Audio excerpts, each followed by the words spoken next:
E o ministro Alexandre de Moraes determinou que a Polícia Federal envie aquela minuta referente aos protestos de janeiro ao Tribunal Superior Eleitoral.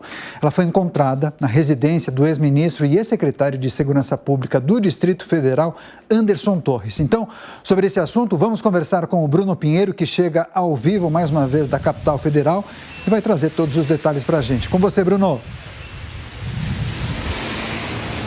Justamente, é importante entender a história, olhar no retrovisor rapidamente após aquele emblemático 8 de janeiro aqui na capital federal. Anderson Torres era o secretário de Segurança. Horas após a invasão, ele foi exonerado. Diante disso, ele já estava de férias em Orlando, nos Estados Unidos. Logo na sequência, na mesma semana, ele acabou se tornando alvo de uma operação da Polícia Federal. E foi justamente na casa de Anderson Torres que os agentes da Polícia Federal identificaram este documento que tinha, segundo informações, o objetivo de ir na contramão do resultado das eleições de outubro de 2022. Diante disso, Anderson Torres retornou à capital federal, não foi liberado, segue detido no 4º Batalhão da Polícia Militar aqui no Distrito Federal. Um longo depoimento de aproximadamente 11 horas, na verdade, um dia inteiro, Anderson Torres sendo ouvido,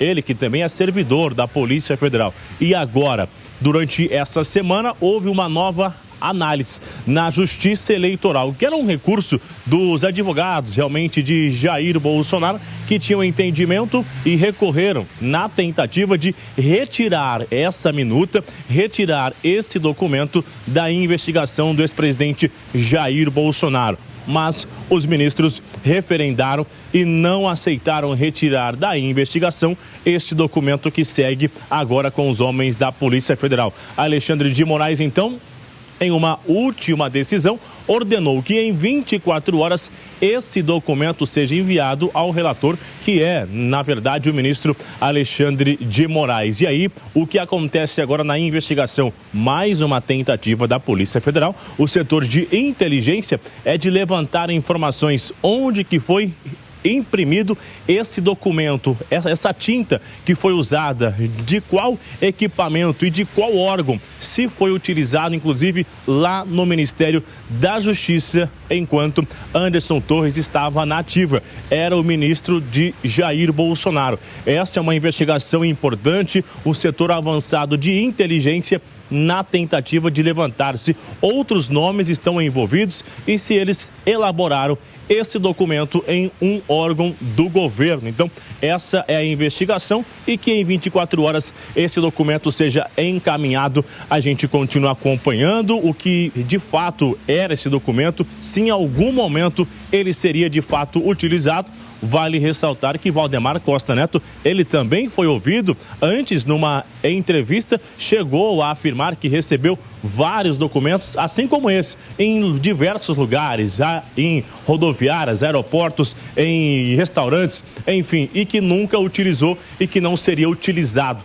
E agora a gente continua acompanhando então o entendimento da Justiça nas mãos do ministro Alexandre de Moraes. Pois é, assunto importante. O Bruno Pinheiro segue monitorando e daqui a pouco ele volta com muito mais novidades da capital federal. Valeu, Bruno.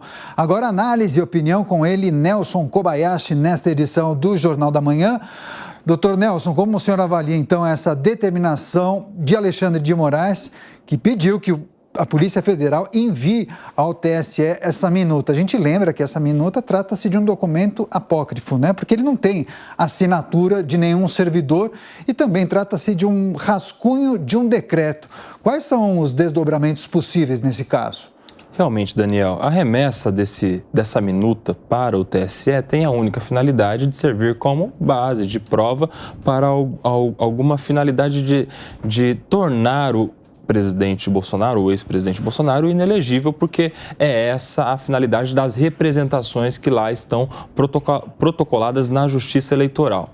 Essa minuta, apesar de ser apócrifa, não ter assinatura, não ter sido encaminhada sequer para a imprensa oficial, ou seja, ser um documento inválido, sem qualquer tipo de validade jurídica, ela faz menção ao TSE, porque seria justamente no TSE que a minuta pretendia aplicar um estado de defesa, né? Por isso a relação com a justiça eleitoral. Mas assim, apesar de ser um documento com teor golpista, é um documento inválido, que não foi publicado, não tem validade alguma e que não pode servir como prova de nada, porque não se trata apenas de um papel com um rascunho.